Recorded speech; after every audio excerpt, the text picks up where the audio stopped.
నమస్తే Janata TV news కు స్వాగతం। నా పేరు తరంగిణి। ముందుగా బులెటిన్ లో హెడ్లైన్స్ చూద్దాం।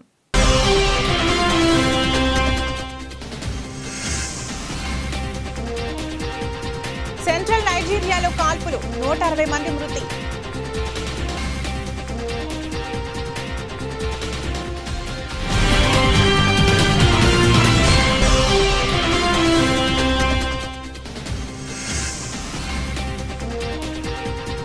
లడఖ్ లో స్వల్ప భూకంపం, కాశ్మీర్లోని కిష్టాఫర్లోనూ ప్రకంపనలు।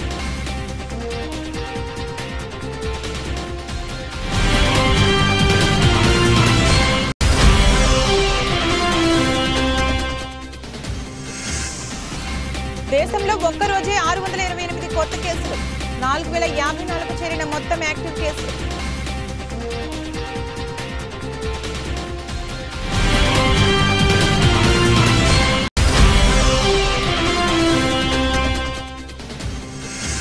సఫారీ గడ్డపై ఊరిస్తున్న టెస్ట్ సిరీస్, నేటి నుంచి భారత్ దక్షిణాఫ్రికా బాక్సింగ్ డే టెస్ట్।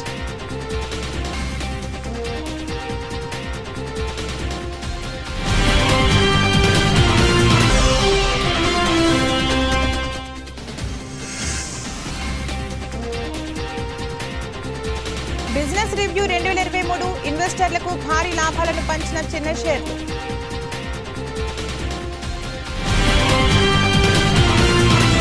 సెంట్రల్ నైజీరియాలోని పలు గ్రామాల్లో సాయుధ మూకలు కాల్పులకు తెగబడ్డాయి। దీంతో 160 మంది మరణించగా మరో 300 మందికి పైగా గాయపడ్డారు। బండిట్స్ గా పిలిచే మిలిటరీ గ్యాంగ్లు 20 తెగలకు చెందిన ప్రజలే లక్ష్యంగా గ్రామాలపై కాల్పులకు పాల్పడ్డారు। పెద్ద సంఖ్యలో ఇండ్లను కాల్చివేశారు। ఈ మేరకు స్థానిక ప్రభుత్వం ప్రకటన విడుదల చేసింది। మొదట ఆదివారం సాయంత్రం జరిగిన కాల్పులో 16 మంది మరణించినట్లు వార్తలు వచ్చాయి। అయితే సోమవారం కూడా కాల్పులు కొనసాగడంతో మృతుల సంఖ్య భారీగా పెరిగిందని అధికారులు వెల్లడించారు। గాయపడిన వారిని దవాఖానాలకు తరలించి చికిత్స అందిస్తున్నట్లు చెప్పారు। అయితే మృతుల సంఖ్య మరింత పెరిగే అవకాశం ఉన్నట్లు వెల్లడించారు। కేంద్ర పాలిత ప్రాంతాలైన లడఖ్, జమ్మూ కాశ్మీర్లో భూమి కంపించింది। మంగళవారం ఉదయం 4:33 లడఖ్లోని లేహ్లో భూకంపం వచ్చింది। దీని తీవ్రత 4.5గా నమోదైందని నేషనల్ సెంటర్ ఫర్ సిస్మోలజీ తెలిపింది। భూ అంతర్భాగంలో 5 కిలోమీటర్ల లోతులో ప్రకంపనలు చోటు చేసుకున్నాయని వెల్లడించింది। అదేవిధంగా జమ్మూ కాశ్మీర్లోని కిష్టాఫర్లోనూ భూమి స్వల్పంగా కంపించింది। మంగళవారం తెల్లవారుజామున 1:10 3.7 తీవ్రతతో భూకంపం వచ్చింది। ఇక్కడ కూడా 5 కిలోమీటర్ల లోతులోనే కదలికలు సంభవించాయని ఎన్సీఎస్ తెలిపింది। కాగా భూకంపం రావడంతో ప్రజలు ఇండ్ల నుంచి రోడ్లపైకి పరుగులు తీశారు। అయితే భూకంపం వల్ల జరిగిన నష్టానికి సంబంధించిన సమాచారం ఇంకా తెలియరాలేదని అధికారులు వెల్లడించారు। దేశవ్యాప్తంగా కోవిడ్-19 ఉపరకం JN1 కేసులు పెరుగుతున్నాయి। ఆదివారం వరకు దేశవ్యాప్తంగా ఈ తరహా కేసులు 63 నమోదయ్యాయి। ప్రజలు అప్రమత్తంగా ఉండాలని కేంద్రం, రాష్ట్రాల ప్రభుత్వాలు కోరాయి। దేశంలో సోమవారం 628 తాజా కరోనా కేసులు నమోదయ్యాయని, యాక్టివ్ కేసుల సంఖ్య 4054కు చేరుకుందని కేంద్ర ఆరోగ్య శాఖ తెలిపింది। కరోనాతో కేరళలో ఒకరు చనిపోయారు। కొద్ది వారాలుగా కరోనా కేసుల్లో పెరుగుదల కనిపిస్తున్నది। అయితే దవాఖానాలో చేరి చికిత్స పొందుతున్న వారి సంఖ్య తక్కువగానే ఉంది। రాష్ట్రంలో కరోనా కేసులు పెరుగుతున్నాయి। సోమవారం 10 పాజిటివ్ కేసులు నమోదయ్యాయి।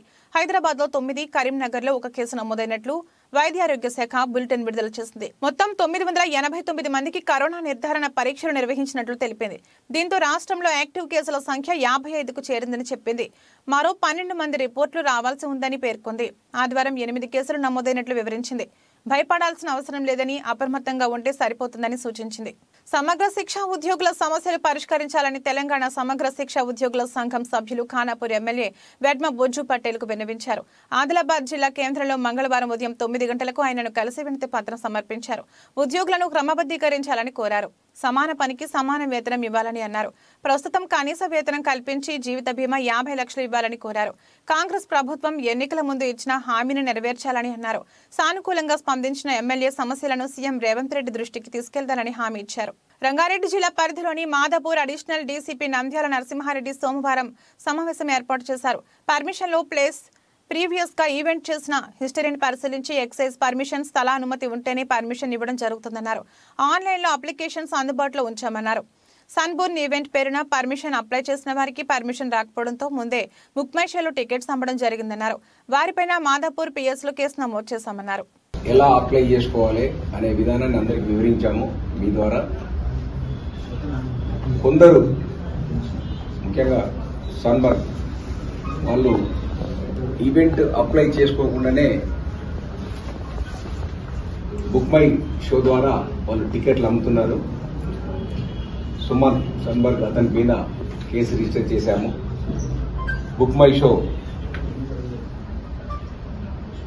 అతని నోడల్ ఆఫీసర్ ప్లస్ ఎండి మీద వారికి కూడా నోటీసులు ఇస్తున్నాము. ఎవరైనా టికెటెడ్ ఈవెంట్స్ చేస్తే వాళ్ళు ముందుగా పర్మిషన్ తీసుకున్న తర్వాతనే టికెట్స్ అమ్మాలి. ఒకవేళ అలా జరగనట్టయితే వాళ్ళపై చట్టపరమైన చర్యలు తీసుకుంటాము. ఆర్గనైజర్ మీద, ఈవెంట్ మేనేజర్ మీద, వాళ్ళందరి మీద కూడా కేసు బుక్ చేస్తాము.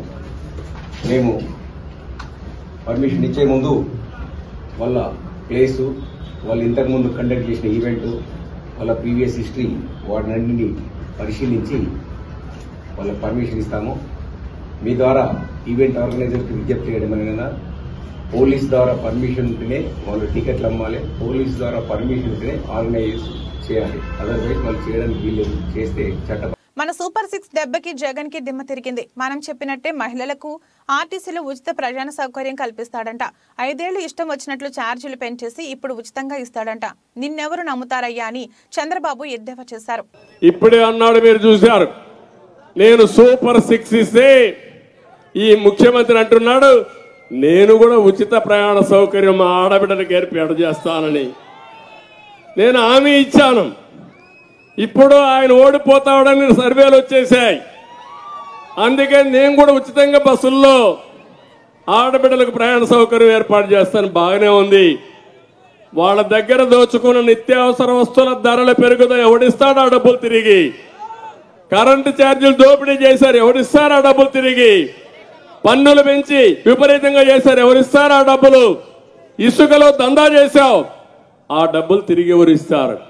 మద్యాన్ని అమ్ముకొని వాళ్ళ జీవితాలు నాశనం చేశావు. ఇవన్నీ క్షమించరాని నేరాలని చెప్పి కూడా నేను మీకు తెలియజేస్తున్నా. అందుకే నేను ఒక మాట అన్నాను, మార్చవలసింది ఎమ్మెల్యేలు కాదు, మార్చవలసింది ఎవరిని?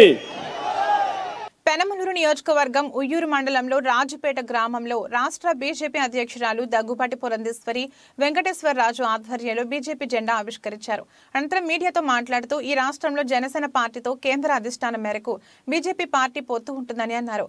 రాష్ట్రంలో వైసీపీ ప్రభుత్వ అరాచక పరిపాలనని రాష్ట్ర ప్రజల సమాధి చేసే అవకాశం ఉందని, కేంద్ర ప్రభుత్వం ఆంధ్ర రాష్ట్ర ప్రభుత్వానికి అభివృద్ధి కొరకు నిధులను సక్రమంగా అందించిన రాష్ట్ర ప్రభుత్వం నిధులను దుర్వినియోగం చేసి రాష్ట్ర అభివృద్ధి వెనుకబాటు పడటంలో ప్రథమ స్థానంలో ఉందని అన్నారు. కాకినాడ జిల్లా పెద్దాపురం బైబిల్ మిషన్ స్వర్ణ దేవాలయంలో reverend doctor G R Emmanuel Raj మరియు జాన్ మోజెస్ దాసుల ఆధ్వర్యంలో గ్రాండ్ క్రిస్మస్ వేడుకలు ఘనంగా నిర్వహించారు. ఈ వేడుకకు ముఖ్య అతిథిగా ఆంధ్రప్రదేశ్ రాష్ట్ర తెలుగుదేశం పార్టీ మాజీ హోంమంత్రి మరియు పెద్దాపురం శాసనసభ్యులు నిమ్మకాయల చినరాజప్ప విచ్చేశారు. Merry Christmas. Very happy Christmas. క్రీస్తు నేడు పుట్టెను. Hallelujah. క్రీస్తు మాను కొరకు పుట్టెను. Hallelujah. క్రీస్తు పాపుల కొరకు పుట్టెను. Hallelujah. Happy Christmas. Merry Christmas. Merry Christmas. Happy Christmas. సర్వశక్తిమంతుడైన దేవాతి దేవుడు అన్ని లోకములకు అవతల వంచబడినటువంటి మహనీయుడు, మహోన్నతుడు, ఆయన రూపమును, ఆయన తేజస్సును, ఆయన ప్రభావాన్ని తగ్గించుకుని మానవుల పాప పరిహార్థము కొరకు, మానవులను పరిశుద్ధులుగా చేయుట కొరకు 2023 సంవత్సరాల క్రితమే దేవలోకము నుండి భూలోకానికి వచ్చి నరుడుగా పుట్టిన ఈ పుట్టుక వేడికి క్రిస్మస్. ఆయనను ఆరాధించుట, క్రిస్మస్ అనగా ఆరాధించుట, క్రీస్తుని ఆరాధించుట. యావత్తు ప్రపంచమంతా ఈ క్రిస్మస్ వేడుకలలో పాల్గొని సంబరాలు చేసుకుంటూ అమరానికంటేలాగా అనేకమైన సంతోష గానములతో, గీతాలతో ప్రభుని స్తుతిస్తూ ఆరాధిస్తున్న ఈ క్రిస్మస్ వేడుకను బట్టి మేము ఎంతో సంతోషిస్తున్నాము. స్వర్ణ దేవాలయం బైబిల్ మిషన్ వారు నిర్వహించిన ఈ గ్రాండ్ క్రిస్మస్ కు వచ్చిన మీ ಎಲ್ಲರಿಗೂ ప్రభు యొక్క కృప తోడే ఉండి నడిపించును గాక. ఆమేన్.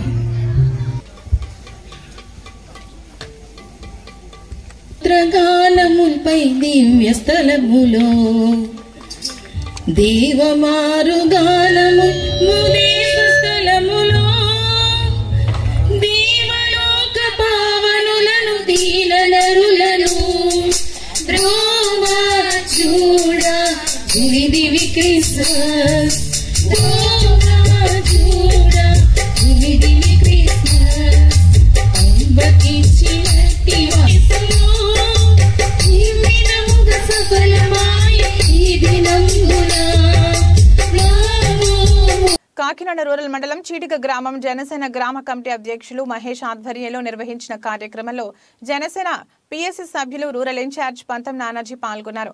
చీడిగ మెయిన్ రోడ్ అంబేద్కర్ విగ్రహం వద్ద పునఃనిర్మాణం చేసుకుంటున్న గణపతి ఆలయం నిర్మాణ పనులను నానాజీ పరిశీలించారు. ఆలయ నిర్మాణానికి జనసేన నాయకులు పోనగంటి మహేష్ కుమార్ 50,000, నగుబత్తుల రాంబాబు 75,000, మేక వీరబాబు 10,000, తలాటం సాయిబాబు 10,000 ఇచ్చిన విరాళాల్ని నానాజీ చేతుల మీదుగా ఆలయ కమిటీ సభ్యులకు అందజేశారు. ఈ రాష్ట్రంలో 83లో ఎన్టీ రామారావు అప్పటి నుంచి ఇప్పుడు దాకా కూడా చూసుకుంటూ వస్తే అంత ప్రపంచమైనటువంటి మీటింగు, అంత పెద్ద మీటింగు, అంత ఉత్సాహమైన మీటింగు, అన్ని గంటలు 8 గంటలు 9 గంటల పాటు ఆ ప్రజలు వెయిట్ చేయడం అన్నది ఎప్పుడు కూడా అది ఒక మార్పుకు సంకేతం. పెద్ద ఎత్తున రాష్ట్రంలో మార్పు కావాలన్నటువంటి ఒక సంకేతం అయితే పూర్తిగా చిత్తూరు దగ్గర నుంచి శ్రీకాకుళం దాకా కనపడుతూ ఉంది. మార్పు ఖాయం. అధికారంలోకి రావడం దేశం యొక్క ఉమ్మడి ప్రభుత్వం అధికారంలోకి రావడం అన్నది ఖాయం అయిపోయింది. ఇకపోతే అంతసేపు మీరు అధికారాల గురించి మాట్లాడుకుంటారు, అసలు మా ప్రజల గురించి ఎవరు పట్టించుకుంటున్నారని చెప్పి చాలా మంది ప్రజలు అడుగుతూ ఉన్నారు. ఈ మధ్య వీళ్ళు వచ్చిన తర్వాత నిత్యం వీళ్ళు చేసే అదోపాల గురించి వాళ్ళకి ఖండిస్తూ ఉండడానికే సరిపోతూ ఉంది. మేము ఇవాళ చెప్తా ఉన్నాం, పవన్ కళ్యాణ్ గారు అయితేనేటి, చంద్రబాబు గారు అయితేనేటి చాలా స్పష్టంగా చెప్పారు, మాది అభివృద్ధి ఒకటే కాదు సంక్షేమం కూడా చూసేటటువంటి ప్రభుత్వం. చాలా చెత్త ప్రచారం చేస్తా ఉన్నారు వైసీపీ వాళ్ళు. సంక్షేమ పథకాలు తీసేస్తారట, సంక్షేమం ఉండదట, ఒక అభివృద్ధి ఒకటే చేస్తారట. పిచ్చి సన్నాసారా. గతంలో తెలుగుదేశం పరిపాలించింది, చాలా సంక్షేమ పథకాలు ఇచ్చింది, చాలా అభివృద్ధి పథకాలు కూడా చేసింది తెలుగుదేశం ప్రభుత్వం. కాబట్టి మీ సన్నాసులందరికీ ఒకటే మళ్ళా చెప్తా ఉన్నాను, సంక్షేమం ఒక కన్ను అయితే అభివృద్ధి ఒక కన్ను జనసేన పార్టీ అలాగే తెలుగుదేశం పార్టీలకి. కాబట్టి ప్రజలు ఆ విషయంలో మటు ఎట్టి పరిస్థితులు ఏ విధంగా పెట్టుకోవద్దు. ఇక మన లోకల్ రాజకీయాలకు వస్తే మనం ఇక్కడ చూస్తానే ఉన్నాం, అసలు ఏ రకమైన రాజకీయం జరుగుతుందన్నది మనకు అర్థం కావట్లేదు. నిత్యం ఎలక్షన్ జరిగిన దగ్గర నుంచి ఈవేళ తిరిగి ఎలక్షన్ వచ్చేదాకా కార్యకర్తలను వేధించడం, నాయకులను వేధించడం, అట్టిపళ్ళు అమ్ముకునేవాడి దగ్గర నుంచి ఎక్కడో పెద్ద బిల్డర్ దగ్గర నుంచి ప్రతి ఒక్కరిని అసలు అట్టిపళ్ళు అమ్ముకునేవాడు, రోడ్డు పక్కన అట్టిపళ్ళు అమ్ముకునేవాడు ఏ పార్టీ అయితే నీకు ఎందుకు, ఆ అట్టిపళ్ళు అమ్ముకున్న వాడిని తీసుకుని ఇబ్బంది పెట్టి పరిస్థితి నీకు ఎందుకు వచ్చింది?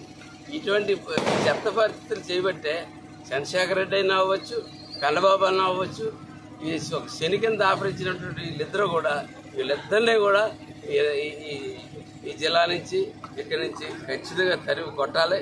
ఈవేళ చీడిలో చెప్తా ఉన్నాను, ఖచ్చితంగా ఎన్నికల సమయంలో కాంగ్రెస్ పార్టీ గెలుపుకు మద్దతు ఇచ్చి ఖమ్మం అసెంబ్లీ నియోజకవర్గంలో తుమ్మల గెలుపుకి కృషి చేసిన సిపిఐ ఎంఎల్ ప్రజాపంథ రాష్ట్ర కార్యదర్శి పోటు రంగారావు ప్రజాపంథ నాయకులకు కృతజ్ఞత తెలుపుతూ ఉదయం ఖమ్మం పట్టణం బైపాస్ రోడ్లోని సిపిఐ ఎంఎల్ ప్రజాపంథ కార్యాలయానికి వచ్చి ఈ కార్యక్రమంలో సాధు రమేష్ రెడ్డి, అశ్రీఫ్ గుప్తా, వెంకటేశ్వర్లు, చావా నారాయణరావు, బోయినపల్లి లక్ష్మణ్, పొట్ల వీరేంద్ర, జంగం భాస్కర్, కూల్ హోం ప్రసాద్, శెట్టి రంగారావు, బోడ శ్రావణ్, ఎంఎల్ పార్టీ నాయకులు, ఇల్లందు మాజీ ఎమ్మెల్యే గుమ్మడి నరసయ్య, జిల్లా కార్యదర్శి బోకినపల్లి వెంకటేశ్వరరావు, రాయల చంద్రశేఖర్, గుర్రం అచ్చయ్య, జి రామయ్య, పి ఝాన్సీ, ఆవుల మంగతాయి, అశోక్ పాల్గొన్నారు.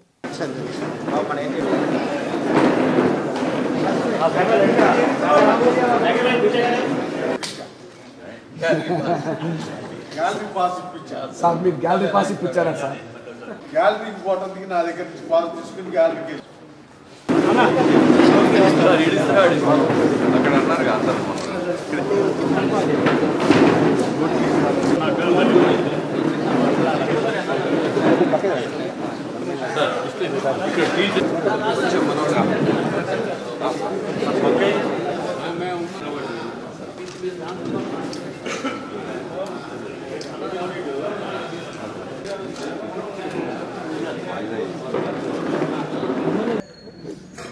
కష్టపడుతున్నారో పోరాటం చేస్తున్నారో ఆ సమస్యల పరిష్కారం కోసం వాళ్ళ జీవితాలు మెరుగుపడటం కోసం వాళ్ళు కూడా కొండల్లో కోణంలో ఉంటున్నటువంటి ముఖ్యంగా గిరిజనులు అదేవిధంగా ఆ ప్రాంత మౌలిక వసతుల కల్పన కోసం పెద్ద ఎత్తున నాకు భగవంతుడు ఇచ్చిన శక్తి మేరకి ఆ రోజుల్లో బాటన్న అరుణక్క ముత్తయ్య కృష్ణ ప్రజాప్రతినిధి యొక్క సహకారంతో గుండాల ఆడపిల్లే కాకుండా వాజేడు నుంచి విఆర్పురం చింతూరు దాకా నా అధికార కాలం ఎక్కువ ఆయా ప్రాంతాలకే. ఎందుకంటే ఇక్కడ ఉన్నటువంటి మైదాన ప్రాంతంలో ఉన్నటువంటి వాళ్ళకి అధికారులు అందుబాటులో ఉంటారు, ప్రజాప్రతినిధులు అందుబాటులో ఉంటారు, వాళ్ళకి నోరు తెరిచి అడిగే శక్తి ఉంటుంది, ఏదో రకంగా వాళ్ళు చేయించుకోగలుగుతారు. కానీ వాళ్ళకి అడిగేటటువంటి అవకాశం లేదు. వాళ్ళ దగ్గరికి అధికార యంత్రాంగం కానీ ప్రజాప్రతినిధులు వెళ్ళే అవకాశం ఉండదు. కాబట్టి ఎక్కువ నేను అధికారులు నా ప్రాంతానికే తీసుకెళ్ళి వాళ్ళ కష్టాలు చూపించి వాళ్ళకి ఆ కష్టాలు తొలగేదానికి మౌలికంగా ఏం చేస్తే ఆ ప్రాంతాలకు అవకాశం ఉంటుందో విద్యా వైద్య సౌకర్యాలతో పాటు వాళ్ళ వ్యవసాయానికి నిమ్మవారు కానీ ఇంకోటి ఉండదా కాదు చెరువులు భీముని పాలు వాడి పాపం గిరిజనులు నా దగ్గరికి నడుచుకుంటూ వచ్చే రోజులుండే. అటువంటి నాకు వీలైన కాడికి పరిష్కారం చేశాను. విద్యాపరంగా వైద్యపరంగా కూడా ముఖ్యంగా ఆ మండలాలకి వాజోడు కావచ్చు, చింతూరు, విఆర్పురం, కోనవరం ఆ రోజుల్లో ఉమ్మడి రాష్ట్రంలో ఉన్నటువంటి వాటికి ఎక్కువ సౌకర్యాలు కల్పించి జిల్లా ఎక్కువ భాగం కొండల్లో కోణంలో అటవీ ప్రాంతంలో ఉన్నటువంటి గిరిజన ప్రాంతం కాబట్టి వాటి మేలు కోసమే నేను పనిచేశాను. కాబట్టి నాకు ఆ సంతృప్తి ఉంది. మళ్ళీ మీ అందరి యొక్క సహకారంతో ఈ ప్రభుత్వంలో కూడా నాకు అవకాశం వచ్చింది. తప్పకుండా మిగిలిన పనులు చేసే శక్తి మీరు ఆ భగవంతుడు నాకు కల్పించాలని చెప్పి మిమ్మల్ని అందరినీ ప్రార్థిస్తూ తప్పకుండా మీ ఆలోచన విధానానికి అనుగుణంగానే మా పరిపాలన ఉంటుంది. పేదల పక్షాన, బడుగుల పక్షాన, బలహీన వర్గాల పక్షాన ఏం చేయగలుగుతామో అది చేసేటటువంటి అవకాశం తప్పకుండా తీసుకుంటానని చెప్పి విజ్ఞప్తి చేస్తూ, మొన్నటి ఎన్నికల్లో మీరు కొన్ని రోజులు అసలు ప్రజాస్వామిక పద్ధతిలో మేము ఓటు వేయం అన్నప్పుడు కూడా మిమ్మల్ని ఇబ్బంది పెట్టాలి, మేము వేసుకుంటాం అన్నప్పుడు కూడా మిమ్మల్ని నేను అడగలేదు. కానీ మీరు ఇప్పుడున్నటువంటి పరిస్థితుల్లో ప్రజాస్వామిక పాలన కావాలని, స్వేచ్ఛాయుత పాలన కావాలని, ప్రజలందరికీ ఉపయోగపడేటటువంటి పాలన లేదు అని చెప్పి గత ప్రభుత్వాన్ని మనందరం కూడా ఆలోచన చేసిన తర్వాతనే మీరు ఆ నిర్ణయం తీసుకొని ఇదే హాల్లో నాకు ప్రకటించిన సందర్భం నేను ఎప్పటికీ మర్చిపోను. మెదక్ జిల్లా నర్సాపూర్ పట్టణంలో మాజీ ప్రధానమంత్రి భారతరత్న అటల్ బిహారీ వాజ్పేయి జయంతి ఉత్సవాలు. ఈ సందర్భంగా బీజేపీ రాష్ట్ర కార్యవర్గ సభ్యులు నర్సాపూర్ మున్సిపల్ చైర్మన్ మురళీధర్ యాదవ్ వారికి ఘనంగా నివాళులర్పించడం జరిగింది. ఈ కార్యక్రమంలో బీజేపీ రాష్ట్ర కౌన్సిల్ మెంబర్ నర్సాపూర్ కౌన్సిలర్ గోడ రాజేందర్, కౌన్సిలర్ భూజేష్ యాదవ్, జిల్లా ప్రధాన కార్యదర్శి కౌన్సిలర్ సురేష్ తదితరులు పాల్గొన్నారు.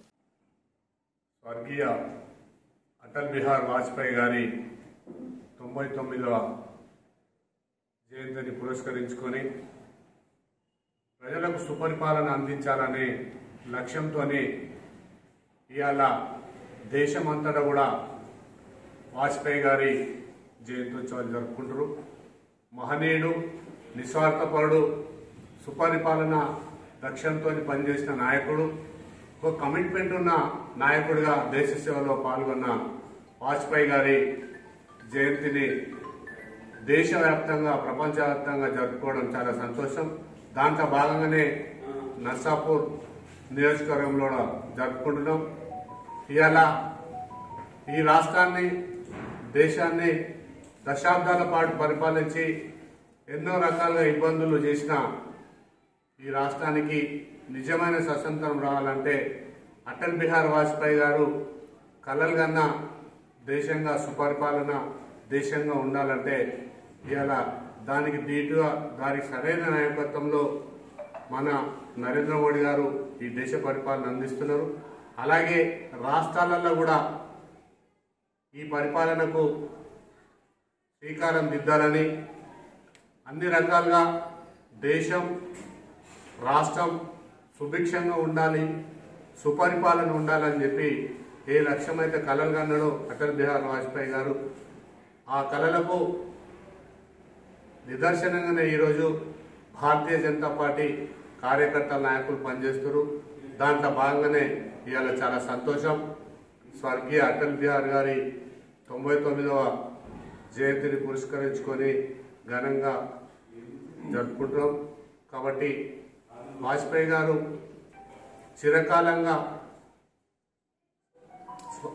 చిరకాల వాంఛను నిజం చేసే విధంగా ఇవాళ దేశం ముందుకు పోతుంది, రాష్ట్రం కూడా ముందుకు పోవాలని, ఆయన కళలన్నీ కూడా నిజం చేయాలని అందరం పనిచేద్దామని ఈ సందర్భంగా తెలియజేసుకుంటాం. వాజ్పేయి జన్మదినాన్ని కేంద్ర ప్రభుత్వం దేశవ్యాప్తంగా సుపరిపాలన దినోత్సవంగా ప్రకటించడం జరిగింది.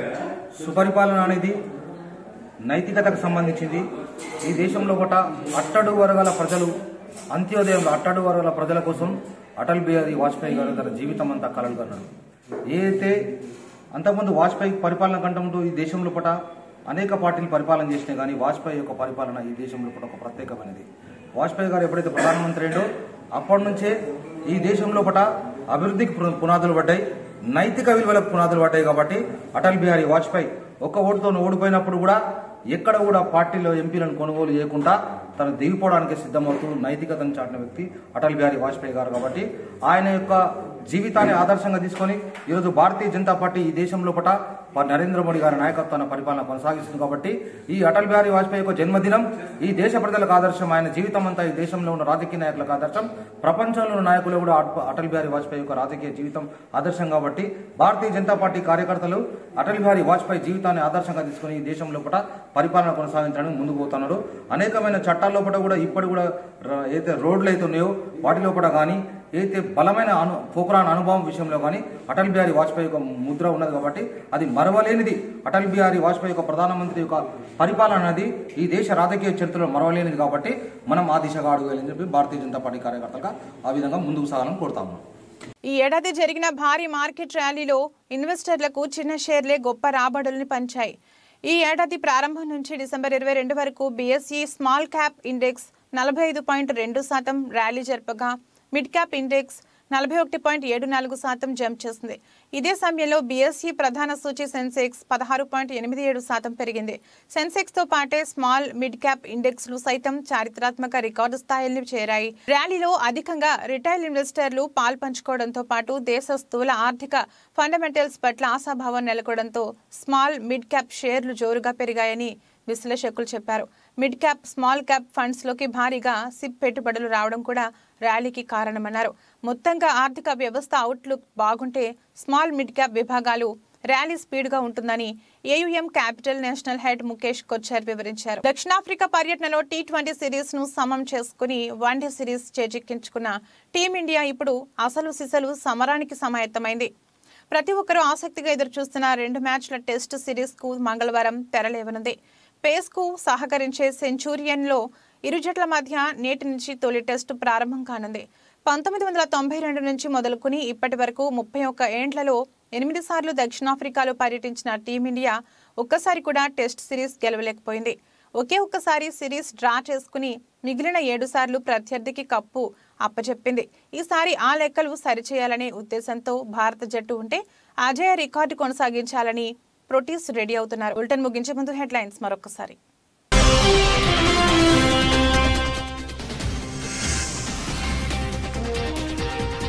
సెంట్రల్ నైజీరియాలో కాల్పులు, 160 మంది మృతి.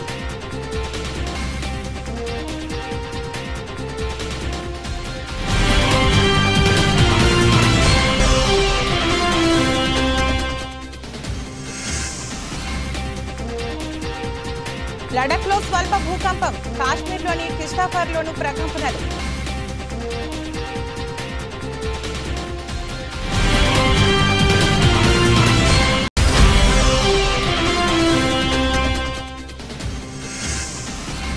దేశంలో ఒక్కరోజే 628 కొత్త కేసులు, 4054కు చేరిన మొత్తం యాక్టివ్ కేసులు.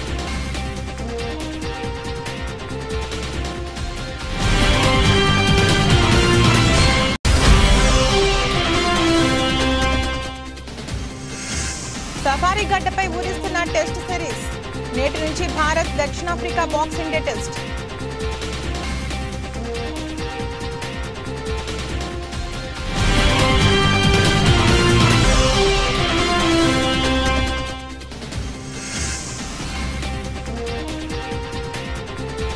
బిజినెస్ రివ్యూ 2023 ఇన్వెస్టర్లకు భారీ లాభాలను పంచిన చిన్న షేర్లు.